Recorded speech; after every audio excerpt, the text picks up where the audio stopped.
தாவேகா அரசு பாஜகவுக்கு ஆதரவாக செயல்படுகிறது. எங்கள் கொள்கைக்கு ஏதாவது நேரடியான முரண் வருமே ஆனால் நாங்கள் துணிஞ்சு நாங்கள் நிச்சயமாக முடிவெடுப்போம். நாங்கள் கூட்டணி கட்சியாக இருக்கிறோம், ஆளுங்கட்சியில் அங்கே வைத்திருக்கோம்னு சொல்லி சப்பக்கட்டு கட்டி பூச மூலம் கூட கட்சி எங்கள் கட்சி கிடையாது. பிஜேபிக்கு சார்பாக தாவேகா போகிறதுன்னா முதல் குரல் எங்கள் உள்ளாக தான் சார் இருக்கும்.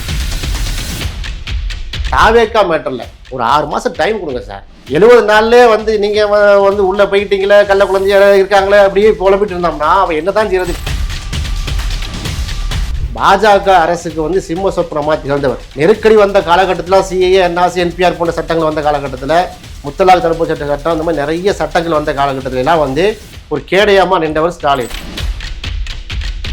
நீட் போராட்டம் அந்த விஷயத்துல கூட பாஜகவுக்கு எதிராக பிரதமர் மோடியினுடைய நடவடிக்கைகளுக்கு எதிராக இங்க முதல்வர் விஜய் பேசவே இல்லை. விஜய் பாஜகவோட போறாரா போகலையாங்கிறது அவர் தான் முடிவு பண்ணணும். மதுரை திருப்பரங்குன்ற விஷயத்தில் திரும்ப ரீசர்வேன்னு சொல்லி என்ன செய்றாங்க, திரும்ப ஆரம்பிக்கிறாங்க. ஐயா, தேவையில்லாத ஒரு விஷயம். அப்போ இதை கூட புரிந்துணர்வு இல்லாமல் ஜிஆர்எஸ் சுவாமிநாதன் ஐயா அவர்கள் தீர்ப்பு கொடுக்கும்போது தமிழக அரசு அமைதியாக இருக்குது. குர்பானி இதில் மேட்டரில் ஸ்லாட்டர் ஹவுஸில் போய் இருக்குங்கிறார். அப்போ தமிழ்நாடு அரசு என்ன செய்யலை, பெரிய அப்போஸ் பண்ணலை. இதெல்லாம் முன்னாடியே கணிச்சதுனால தான் திருமாவளவன் அவர்கள் சொல்றாரு இந்த மாதிரி ஆர்எஸ்எஸ்னுடைய பிள்ளை அப்படின்னு தாவேக்காவை சொன்னாரு. ஆர்எஸ்எஸ்னுடைய கள்ள குழந்தை என்று சொன்னது உண்மை. திமுகவை தான் குறை சொல்லிட்டு இருந்தாரே தவிர ஒரு மருந்துக்கு கூட பாஜக வேலை செய்யல, விமர்சனம் பண்ணவில்லை. இல்ல, அதெல்லாம் அமைச்சர் பதவிக்காக அந்த சமரசத்துக்கு சார். அமைச்சர் அமைச்சர் வெளியே வரலாமே. அப்ப நாங்க கொள்கையில சமரசம் பண்ணிட்டு போறோம் அமைச்சர் பதவிக்கான. எங்க தலைவர் மத்திய அமைச்சரா இருந்துருவாரு. ஏன் தாவேகா அரசு ஆளுநருக்கு எதிராக ஒரு திமுக செய்தது போன்ற ஒரு நடைமுறையை அணுகுமுறையை கையாள மாட்டேங்கிறாங்க? ஆனா இப்ப அருளேக்கர் ஆளுநர் ரவி மாதிரி இல்ல. நம்ம மொழியும் நம்முடைய பண்பாடும் கலாச்சாரம் தான் நமக்கு மெயின் அப்படிங்கிற நிலையை முதலமைச்சர் விஜய் அவர்கள் எடுக்க வேண்டும். இல்ல, அது எடுக்காத வரைக்கும் அவர் பயந்துகிட்டு இருக்கிறாரு நம்ம எடுத்துக்கிறதா? தமிழ்நாட்டுடைய பண்பாடு, தமிழ்நாட்டுடைய கலாச்சாரம், நம்முடைய மரபு, நம்முடைய மொழிக்கு எங்கிருந்து அட்டாக் வந்தாலும் கேடயமாக இருந்து தமிழ் மக்கள் நின்று அவர் களமாட வேண்டும். இல்லாத பட்சத்தில் விஜய் அவர்களை முதலமைச்சராக வைத்தார்களோ அந்த மக்களுடைய வெறுப்பையே விஜய் அவர் சம்பாதிக்க வேண்டியிருக்கும்.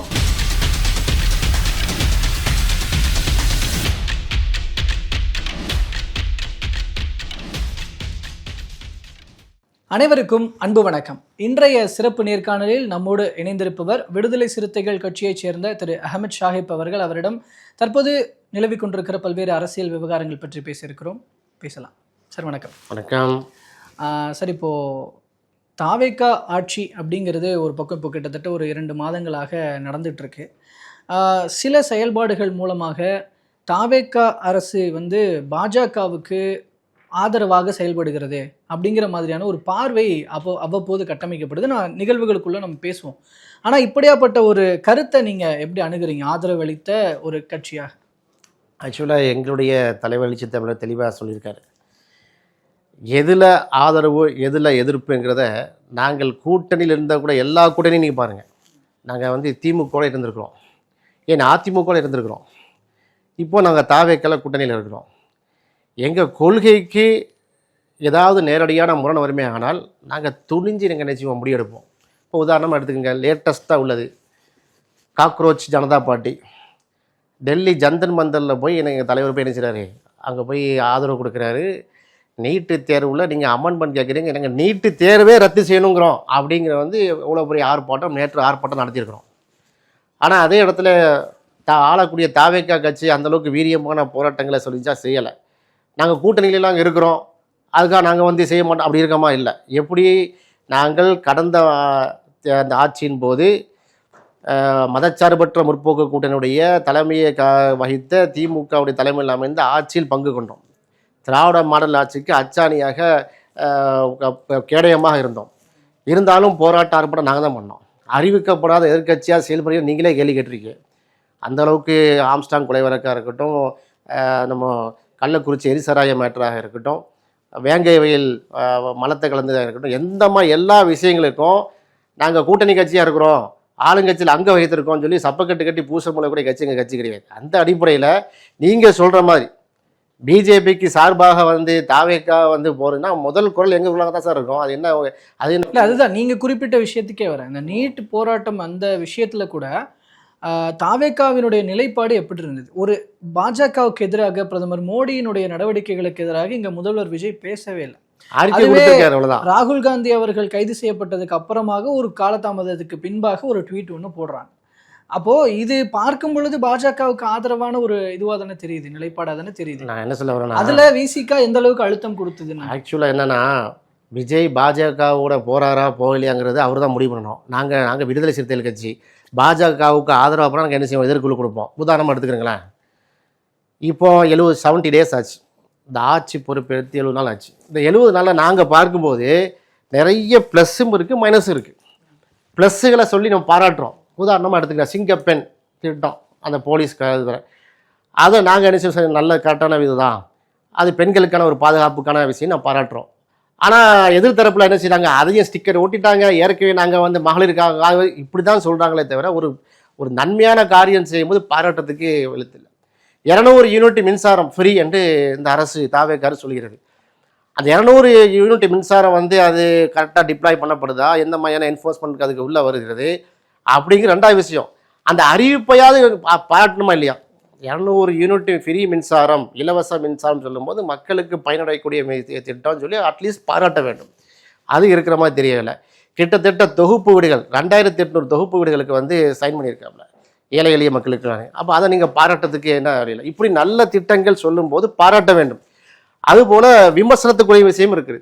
ஏற்கனவே கடந்த ஆட்சியில் முற்றுப்புள்ளி வைக்கப்பட்ட அந்த சிக்கந்தர் தர்கா, அந்த மதுரை திருப்பரங்குன்ற விஷயத்தில் திரும்ப ரீசர்வேன்னு சொல்லி என்ன செய்கிறாங்க, திரும்ப ஆரம்பிக்கிறாங்க. அது தேவையில்லாத ஒரு விஷயம். ஏற்கனவே அது ஆர்டர் போட்டு முடித்த விஷயம்.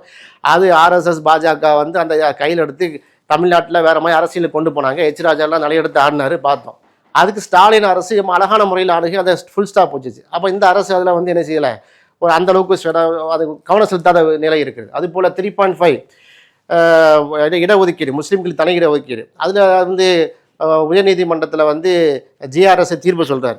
எஸ்சி ஷெட்யூல் காஸ்ட், அதாவது இப்போ பிற்படுத்தப்பட்ட வகுப்பினை சேர்ந்தவர்கள் இஸ்லாமிய மார்க்கத்தை ஏற்றுக்கொண்டால் அவங்களுக்கு 3.5 இடஒதுக்கீடு வராது.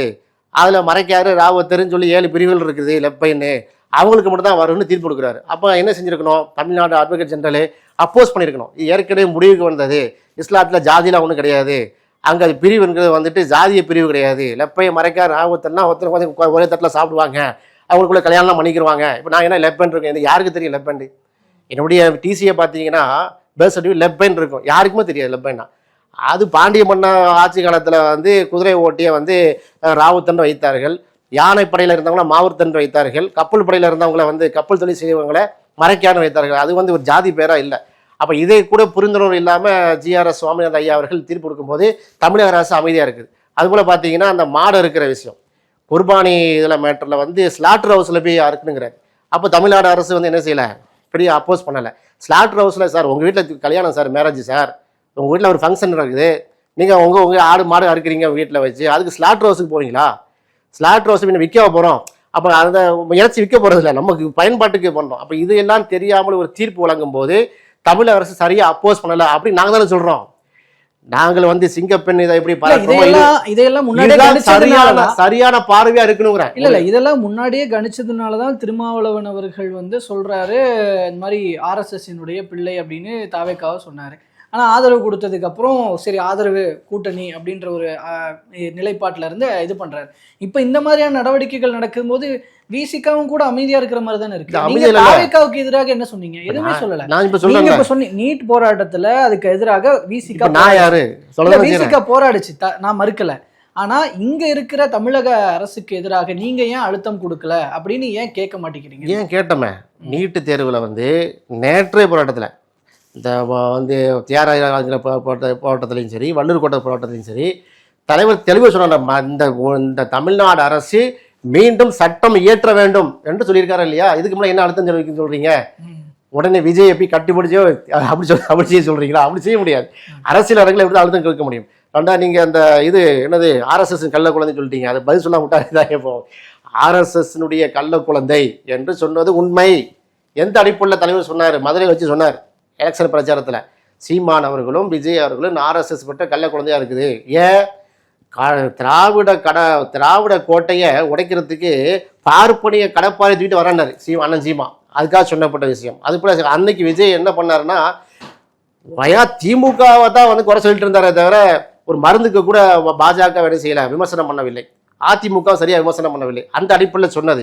இப்போ அதே விஜயை எங்கள் தலைவர் போய் நேரில் நின்று பார்த்துட்டு, இல்லை RSS உடைய கள்ள குழந்தைலாம் இல்லை, இது வந்து பெரியாருடைய பேரனாக தான் இருக்கிறாரு, அம்பேத்கருடைய பேர குழந்தையாக தான் இருக்கிறாருங்கிற மாதிரி சொல்லியிருக்கிறாப்புல. பார்ப்போம். இந்த நிலைமையில 70 நாள்ல நம்ம என்ன செய்ய முடியாது, முடிவுக்கு வர முடியாது. குறைந்தபட்சம் ஒரு 6 மாசமா அமைச்சர் பதவிக்காக அந்த சமரசத்துக்கு இல்லை சார். அமைச்சர் வெளியே வரலாமே. ஒரு அமைச்சர் பதவிக்காகத்தான் கொள்கையில சமரசம் திருமாவளவர்களினுடைய பிரதானமான வார்த்தைகள்ல இதுவும் ஒண்ணு. நம்ம வந்து நம்மளுடைய சமூகம் சார்ந்து இந்த ஒடுக்கப்பட்ட மக்களுக்கு எல்லாம் பண்ணணும்னா நம்ம முதல்ல ஒரு அதிகாரத்துல போய் இருக்கணும். நான் என்ன சொல்ல வரேன், அது கிடைக்கிறதுனால அந்த இடத்துல சமரசம் ஆயிட்டாரா? அதனாலதான் இப்பவும் பெருசா அழுத்தம் கொடுக்காம இருக்கிறாரு. சரி, ஒரு மாநிலத்துல வந்து அமைச்சர் பதவி பெருசா, ஒட்டுமொத்த இந்தியா கூடிய அமைச்சர் பதவி பெருசா? சொல்லுங்க பார்ப்போம். ஒரு தமிழ்நாடுங்கிற மாநிலத்துல ஒரு அமைச்சர், அது ஒரு பெரிய ஒரு இம்பாக்டை ஏற்படுத்துமா? ஒட்டுமொத்த இந்தியாவுக்கு ஒரு அமைச்சர் பதவி தான் எப்படி இருக்கும்? அப்ப நாங்க வந்து கொள்கையில சமரசம் பண்ணிட்டு போறோம் அமைச்சர் பதவிக்கான. எங்க தலைவர் வந்து மத்திய அமைச்சரா இருந்துருவாரு, கூடவே ரவிக்குமார் இருக்காரு எங்க அண்ணன், அவரு சேர்ந்து அப்படி கூட ஒரு பேச்சு கேள்விப்பட்டேன். பாஜக வந்து அணுகுறாங்க, அணுகிட்டே இருக்காங்களே சார். நான் அதை ஓப்பனாக சொல்றோமா, எந்த தலைவராது, எந்த அரசியல் கட்சி தலைவராது என்னை இப்படி அணுகுறாங்க, எங்களை விலை பேசுறாங்க, நெருக்கடி ஏதாவது சொல்லுவாங்களா? ஓப்பனாக சொல்கிறோம்னா கையில் வந்து என்ன இல்லை, எங்கள் மடியில் கனம் இல்லை, வழியில் பயம் இல்லை. சரிதா? ஏன்னா நாங்கள் வந்து அரசியல் என்பதை 2 விஷயமா தான் வச்சுருக்கிறோம். அரசியல் உண்மை வேணும், அதிகாரம் வேணும், அதை விட சமூக மேம்பாடு இருக்குது, எங்களுடைய கொள்கை இருக்கிறது. அதன் அடிப்படையில் கருத்தியலாக களமாடக்கூடிய கட்சி தான் எங்களுக்கு விசிகா. அதனால தாவேக்கா மேட்டரில் ஒரு 6 மாதம் டைம் கொடுங்க சார். ஒரு அரசு வந்து என்ன திட்டத்தை போடுறாங்க, எப்படி ரோட் கிட்டத்தட்ட 468 விஷயம் சொல்லியிருக்காங்க. உண்மையிலே என் கையிலேயே கிடையாது. 468 திட்டங்களை வந்து இந்த அரசு வந்து செயல்படுத்த போகுது அறிவு பெறுவிட்டாங்க. இந்த 468 திட்டங்களை 5 இயர்ஸ் பிளான், அது எப்படி ரோட் மேப்பு, எப்படி பட்ஜெட் பண்ண போகிறாங்க, என்ன செய்ய போகிறாங்க நமக்கு யாருக்கும் தெரியலை. அப்போ அது என்னென்னா ஒரு 6 மாதம் ஓட விட்டால் தான் நம்ம என்ன செய்ய முடியும், என்னென்ன விஷயங்கள் செய்ய போகிறாங்க, என்னென்ன ஒரு பெர்ஃபார்மன்ஸ் லோட் பேலன்ஸ் செக் பண்ண முடியும், ஒரு ஸ்டாட்டிஸ்டிக்ஸ் எடுக்க முடியும். 70 நாள்லேயே வந்து நீங்கள் வந்து உள்ளே போயிட்டீங்களே, கள்ள குழந்தையா இருக்காங்களே அப்படியே புலம்பிட்டு இருந்தோம்னா அவன் என்ன தான் செய்யறது? யாரும் அப்போ நீங்கள் உங்களை தான் கொண்டு என்ன செய்ய இருக்கோம், முதலமைச்சராக வைக்க வேண்டியிருக்கோம். நீங்களே முதலமைச்சராக 10 பிரச்சனை வரதான் செய்யும் போல. டிடிவி தினகரன் ரீசெண்ட் அவரோட இன்டர்வியூவில் வந்து இன்னொரு பக்கம் இங்கே திமுகவினுடைய இந்த கூட்டணி, அதிமுக கூட்டணி அப்படிங்கிற இடத்துல திருமாவளவன் அவர்களை கூட முதல்வராக்க பேச்சுக்கள் நடந்ததுன்னு திருமாவளவன் அவர்களே சொல்றாரு.